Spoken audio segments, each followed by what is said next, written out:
Belum selesai perkara penyalahgunaan obat terlarang dan kepemilikan senjata api, Gatot Brajamusti kembali dihadapkan pada permasalahan baru. Gatot dituding telah melakukan tindakan asusila kepada mantan muridnya.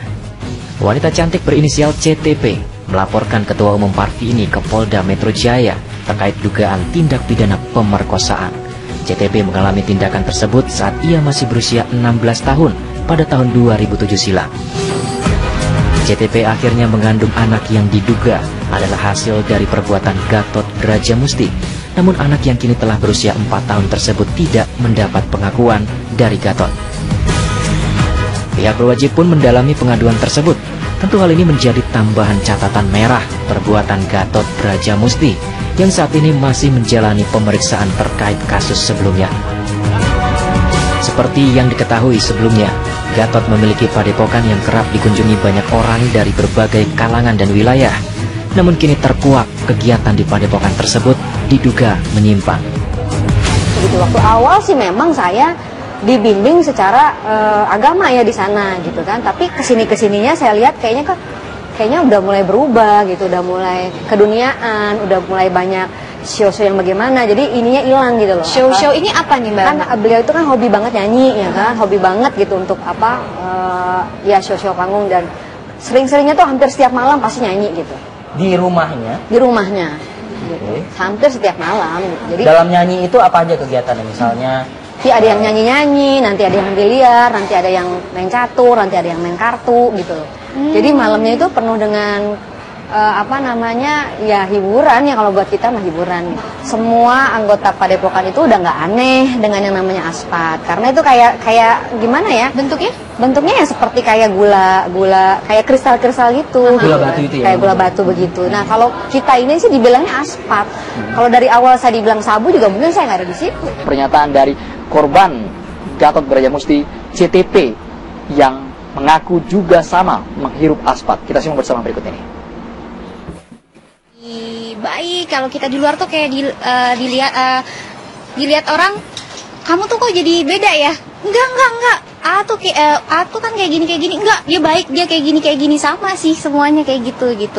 Kayak kita tuh ngebela banget AA, tapi setelah aku tahu dia penyalahgunaan narkoba, aku mulai yakin gitu kalau selama ini dia menyimpang gitu, karena sebelumnya aku sempat tahan karena mungkin aspat bener makanan jin.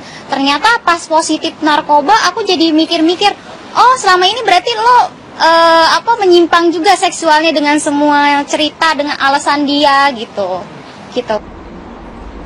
Pemirsa, saat ini saya sudah bersama dengan pengacara dari pelapor, pengacara dari CTP. Selamat pagi Pak Roni Sapulete. Selamat pagi. Dan juga pengacara dari Gatot, Inyoman Adi. Selamat pagi ya, Pak Nyoman. Adi Ferry.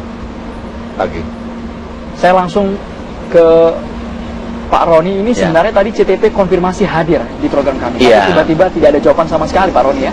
Memang kemungkinan yang bersangkutan kecapeannya karena dalam 2 hari kemarin ini beliau juga dalam proses pemeriksaan kesehatan, kemudian juga interview di Polda Metro Jaya, jadi capek mungkin ya. Pemeriksaan kesehatan ini termasuk juga apakah hasil visum sudah keluar? Hasil visum belum keluar, karena baru dilakukan kemarin pagi. Oke, sejak kapan sebenarnya klien Anda kenal dengan Gatot? Klien saya mengenal Gatot pada tahun 2007. 2007 itu tepatnya bulan Januari. Kemudian lebih dekat lagi itu di bulan Februari. Dan itu terjadi yang namanya secara intens ya dengan Gatot, hubungan yang lebih jauh gitu, hubungan sebagai seorang suami istri yang dilakukan oleh Gatot. Tapi sebenarnya sudah ada ikatan? Ikatan belum ada ikatan dalam pengertiannya belum dinikahkan gitu ya. Kalau seseorang dinikahkan itu sebagai istri dalam posisi status suami istri kan harus proses pernikahan, baik itu secara agama, baik itu juga yang disebut nikah siri. CTP ini dikenalkan oleh seseorang atau datang sendiri ke padepokan? Dia dikenalkan oleh seseorang. Dia manajemen. Dia pada tahun 2007 itu diperkenalkan untuk back vokalnya si Gatot, backing vokalnya Gatot. bersangkutan. Kemudian berlanjut ke Kemudian berlanjut dengan perkenalan dan Gatot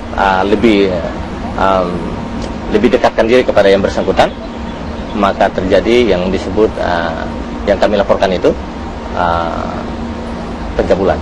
Pak Roni, itu kan terjadi 10 tahun yang lalu. Kenapa baru dilaporkan sekarang Gatot ke polisi? Iya, memang klien kami ini, si CTP ini, dia sudah ingin berupaya untuk melaporkan itu, tapi kekuatan untuk memulainya sulit. Ketika terjadi penangkapan oleh Gatot karena narkoba, keberanian itu timbul. Dan bukan CTP aja, ada beberapa korban yang lain juga. Ya. Apakah betul kabarnya klien Anda juga sudah hamil, bahkan sudah melahirkan ya? Klien saya udah melahirkan. Namun hamil pertama di usia kehamilan 2 bulan itu digugurkan kandungannya oleh istri Gatot. Ya. Jadi klien kami ini dia hamil pada tahun 2010. Hamil pertama. Usia kehamilan itu 2 bulan. Dan digugurkan kandungannya, aborsi. Yang dilakukan oleh istrinya Gatot. Alasannya? Ya, tidak mau punya anak. Tidak mau punya anak dari Gatot. Namun berjalannya waktu 2011 klien kami dia hamil yang kedua dan dia melarikan diri dari padepokan itu. Berarti anak yang saat ini berusia 4 tahun ini ya. Yang berusia 4 tahun ini merupakan anak kandung dari Gatot. Pengakuan dari pengakuan dari klien kami. Oke. Pak Nyoman, jawaban Anda seperti apa? Ya, kalau kepolisian itu kan menerima laporan, siapa saja, apapun laporannya, biasanya laporan itu kan harus memenuhi minimum 2 alat bukti untuk bisa dijadikan laporan. Tetapi dalam proses, kalau dianggapnya saat itu masih di bawah umur, tentunya mungkin masih saat ini proses pengaduan, saya kira ya. Masih pengaduan, tentunya tindakan polisi itu biasanya penyelidikan.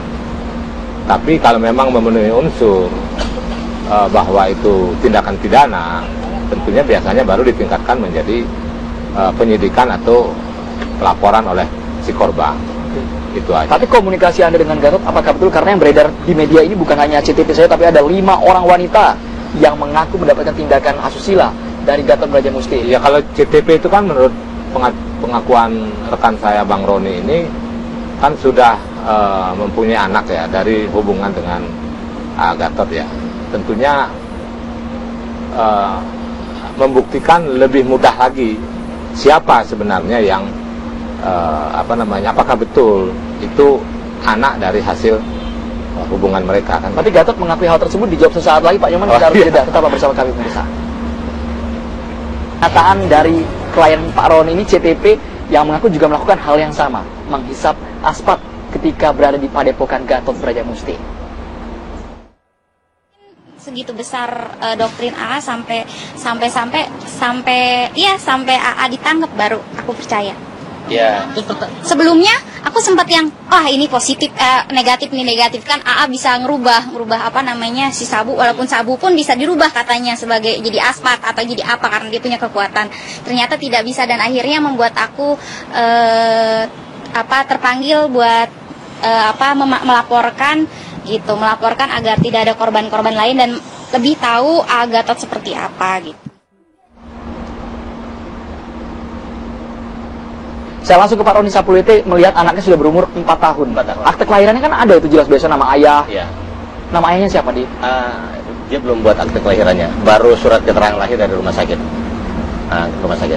Tapi sebenarnya kegiatan apa saja sih ketika berada di padepokan, pengakuan dari CTP ini? Kalau kegiatan, menurut pengakuan daripada klien kami, mereka lebih banyak sabu itu daripada makanan. Jadi aktivitas mereka itu ya sabu. Yang dimaksud Hisap sabu itu aspat itu. Ya. Itu sendirian atau? Oh, itu mereka rame-rame yang ada di dalam padepokan itu. Jadi sekitar 20-an itu perempuan di dalam situ. Tidak ada paksaan? Tidak ada. Karena mereka kan dibawa oleh aspat itu ya. Jadi tidak dalam alam yang tidak sadar. Berarti sebenarnya CTP ini tahu dong ritual di padepokan ini, baik itu istrinya, kemudian rekan-rekan yang ada di dalam ruangan tersebut. Ya, mereka tahu. Oke. Pak Nyoman, Anda melihat bahwa CTP mengaku secara beramai-ramai menghisap sabu bahkan Ya. kalau versi Pak Roni, bukan lagi aspat istilahnya. Ya, kita ini kan selaku kuasa hukum, kejadiannya kan kita tidak menyaksikan ya. Tentunya kalau persoalan yang lain mungkin Bukannya kita tidak menyaksikan, tidak ikut juga Pak? tidak ikut. Artinya yang paling penting sekarang adalah karena klien beliau ini sudah memiliki anak, kami sebagai kuasa hukumnya, karena di dalam undang-undang advokat sendiri kan kita juga bagian dari penegak hukum. Tentunya kan kebenaran material yang harus kita cari dan buktikan. Tentunya kami melalui rekan kami Bang Roni itu akhirnya sama-sama kita melakukan tes DNA terhadap anak itu, baik CCTV maupun Gatot, untuk menentukan anak itu anak siapa. Itu aja menurut saya optimisnya yang bisa kami usulkan. Apakah karena pengaruh dari menghirup aspat ini jadi lupa kira-kira waktu itu sama siapa Gatot? Ada tidak pengakuan itu dari klien Anda? Saya sudah konfirmasi kemarin di Polres Selatan waktu saya besuk. Beredar apa informasi yang beredar itu saya sudah sampaikan. Ya, dia bilang enggak lah, gila apa saya, katanya gitu. Kalau ada kabar bahwa Gatot juga menafkahi CTV walaupun tidak ada ikatan secara resmi.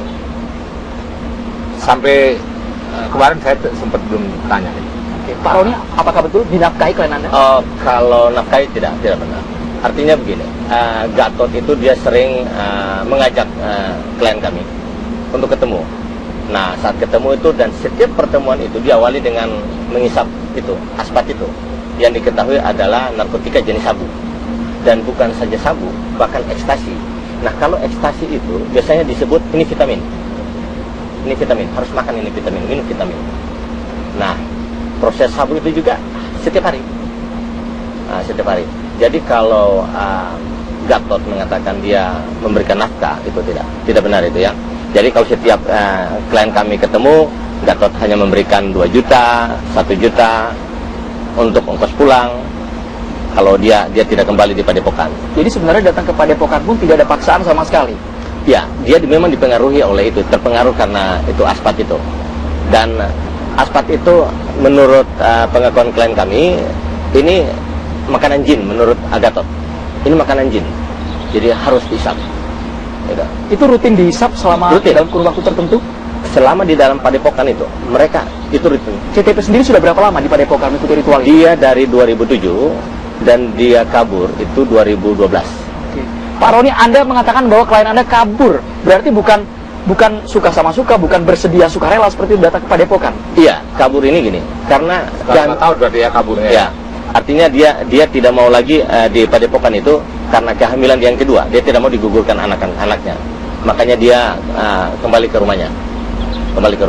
Sehingga dia melahirkan bersama orang tuanya sendiri. Oke. Ya. Menurut pengakuan CTP sendiri, aspat ini memiliki efek ketergantungan nggak bagi yang menghisapnya? Ketergantungan, sangat ketergantungan. Jadi di situ ada beberapa orang. Mereka itu isap ramai-ramai. Nah, terkadang kalau Gatot melakukan seks dengan yang bersangkutan, diawali dengan aspat dulu.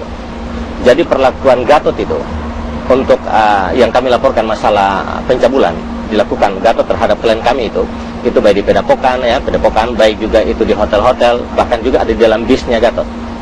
Bis. Ada berapa orang di dalam ruangan itu? Jadi dilakukan isap itu pada saat dia mulainya untuk melakukan seks. Bisa saja dilakukan seks itu bisa berdua, bisa saja bertiga, berempat, atau bahkan 4 perempuan. Nah, gitu. Jadi bisa beramai-ramai. Ini berasal dari kalangan mana saja? Ya pasti kalau bukan artis semua, bukan artis. Ya perempuan-perempuan biasa, perempuan lugu, dan para wanita-wanita yang diambil keperawanan itu harus panggil Gatot itu papa, gitu ya, dan istrinya mama. Nah, gitu. CTP tahu bahwa aspat ini didapat dari mana sumbernya? Oh, dapat dari sumber itu. Klien kami tidak tahu. Kalau tadi Anda mengatakan efeknya ketergantungan, tapi Ya. buktinya pada tahun 2007 ke atas bisa lepas dari hal itu. Ya. Sempat direhabilitasi. Setelah lepas dari itu, memang dia mengikuti kegiatan-kegiatan agama di rumah, dia di luar bersama orang tuanya, sehingga dia udah mulai lupa dan dia berupaya untuk menghindar daripada aspat itu. Jadi awalnya yang tujuannya hanya untuk menjadi backing vokal seperti itu, ditawari kerjaan, Ya. kemudian menjadi ketergantungan seperti itu. Pak Nyoman, tapi paling tidak bisa dijelaskan bahwa ini bukan hanya satu orang, Pak. Ada puluhan orang di dalam ruangan itu melakukan CTP, menghisap aspat secara beramai-ramai. Ya, ini kan menurut saya ini kan termasuk testimoni juga. Tentunya harus dibarengi dengan saksi dan bukti. Tapi testimoninya massal, Pak. Saksinya berarti juga banyak. Ya, artinya kan namanya satu peristiwa itu kan kalau memang canggih yang mengatur, mengarrange itu bisa merupakan satu kejadian yang nyata seolah-olah. Apalagi CTP beliau mengatakan sudah 5 tahun dari 2007 sampai 2012. 2012 itu baru meninggalkan padepokannya. Artinya sudah 5 tahun loh, Pak, di situ. Berarti ada satu keuntungan, seandainya memang ini benar terjadi, berarti kan di situ mungkin padepokan itu tidak dikerangkeng seperti penjara. Artinya kalau memang ada sesuatu yang tidak baik atau tidak benar atau merugikan atau tidak enak dalam kehidupan sehari, 4 tahun loh, satu tahun itu 360 hari dikalikan 4 ya, 5 ya, hampir 1000 hari di situ. Kalau nggak enak nggak mungkin, jangankan manusia, binatang aja kalau di suatu tempat dia nggak betah, binatang itu pergi. Tapi ini mereka pengawal Roni tadi menunggu momentum yang mengaku bukan hanya CTP tapi ada Elma Teana, kemudian Reza Artamevia, mereka muncul secara bersama. Elma juga kalau nggak salah hampir 5, 6, 7, hampir 9 tahun kok di situ. Siapa yang memanfaatkan siapa? Mungkin ada sesuatu keuntungan yang mungkin diduga orang itu dapatkan. Kalau itu masalahnya. Kenapa kejadian yang sudah cukup lama, ya kan? Ini perkara-perkara lain, ini baru timbul. Apalagi seorang wanita, esensi daripada satu kerugian secara material yang dia rasakan, itu kan biasanya, apalagi janji seorang pria aja, apalagi sudah sampai sejauh itu. Dan harapan saya segeralah tes DNA. Jadi karena sudah terlalu banyak beredar juga di media sosial, ya kami ingatkan juga lah masyarakat siapapun di medsos itu jangan menguraikan satu masalah. Apalagi ini kan klien kita ini belum dipanggil. Ya, jadi memang ya masalah anak yang dilahirkan oleh CTP ini, dia mengaku bahwa Gatot sendiri tidak mengakui, bahkan tidak mau tes DNA pada saat itu. Ya, kami juga berharap supaya tes DNA biar terang benderang siapa ayah kandung daripada anak ini. Kemudian kenapa para korban itu di dalam padepokan? Karena Gatot ini kan dia menyatakan bahwa dia adalah malaikat, dia adalah para nabi, gitu ya. Kemudian harus mengisap yang namanya sabu itu dan melakukan seks yang di luar kewajaran. Ya, sehingga kami melaporkan ada juga tindak pidana di situ, pencabulan, gitu. Langkah selanjutnya apa dari CTP ini, Pak Roni? Ya, ini dalam proses, masih dalam proses. Ya, CTP berharap ya harus dihukum sesuai dengan apa yang dilakukan oleh Gatot terhadapnya. Apakah ada janji yang akan ditagih oleh CTP kepada Gatot? Janji untuk menikahi dia. Gatot berjanji menikahi dia, tapi tidak pernah terlaksana. Tidak pernah dilakukan oleh Gatot. Baik, terima kasih Pak Roni Sapuleti dan juga Inyoman Ari atas waktu pagi hari ini. Semoga kasus ini makin clear dan ada pengakuan dari dua belah pihak. Apakah betul anak dari CTP ini merupakan ayah kandung Gatot atau malah sebaliknya? Hanya mencari keuntungan kalau versinya Pak Inyoman tadi.